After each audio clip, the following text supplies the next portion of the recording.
I'm the principal of W.B. Saul High School. Although I'm seeing a lot of friendly faces, and so we can skip my introduction because we have Dr. Temple Grandin here today, who is going to talk to us about some of the work she's done in her career. She is a professor at Colorado State University. She is an animal welfare specialist, as we know. She is the designer of beef handling equipment for large cargo plants in all of North America. She's an expert in animal handling, and perhaps what I find most interesting is that she is a visual thinker, and I know a lot of students who are. So please welcome Dr. Temple Grandin.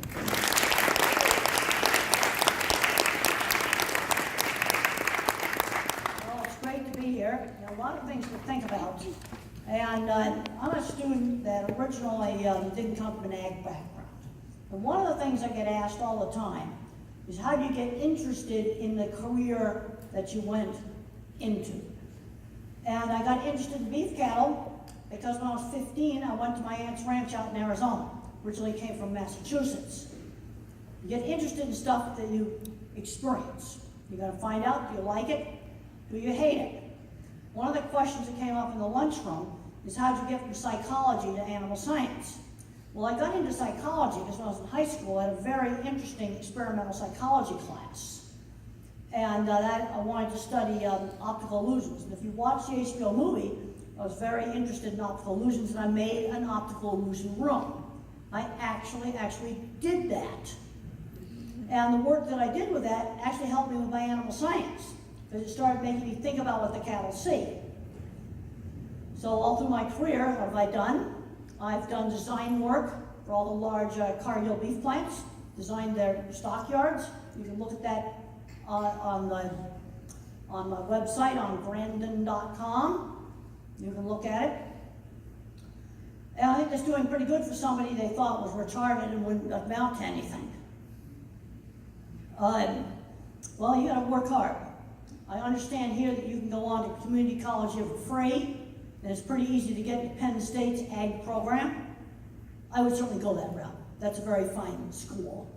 You know, lots of times students get upset they don't get into their dream school. There's plenty of good careers, and it doesn't matter that much. Because what you gotta do is you gotta look for doors. There was a scene in the HBO movie where I went up and I got the editor's card, and I recognized that if I started writing for this farm magazine, that would really help my career, because I would design a cattle handling facility, and then I wrote about it. Really important.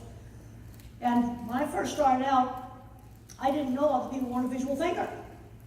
You know, I had some learning problems. I absolutely couldn't do algebra. Just absolutely couldn't do it. And I'll tell you a little secret. High-end skilled trade, you don't need algebra. What you need is the old-fashioned 6th grade math the way it was taught in the 50s. Find the area of a circle, find the area of this room, so you calculate how many boards would be needed to redo the floor. That's the kind of math that you would need. Tons of jobs in high-end skilled trades, like mechanics and welding, plumbing, electrical, all those kinds of things. And there's a lot of jobs out there in agriculture, all kinds of good careers. You get into college, I want you trying on different internships, see what you like. But it gave me a lot of insight when I realized that not everybody in the world thinks the same way.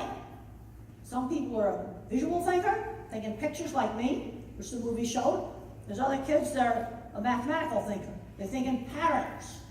And these are the kids that are going to be very, very good at things like computer coding, things like engineering. And then you got kids that are word kids. And when you get a label, you tend to be good at one thing and bad at something else. So I thought everybody thought the same way I did. And it was a big shock to me that not everybody learned the same way I did. So in my work with cattle, the first thing I started looking at is what are the cattle seeing as they go through a handling facility. I've designed handling facilities for all the large meatpacking plants, especially the Cargill plants. And I found they're not afraid of slaughter. They get afraid of something like paper towel hanging out of a dispenser, just moving a little bit, or maybe headed straight into the sun. That's something that doesn't work very well. All right, how many people actually know what that is right there? Okay, the faculty know. It's eclipse shadows. And that's on the sidewalk in front of our library at Colorado State University. And this eclipse is shining through the trees. And the trees are acting like little tiny pinholes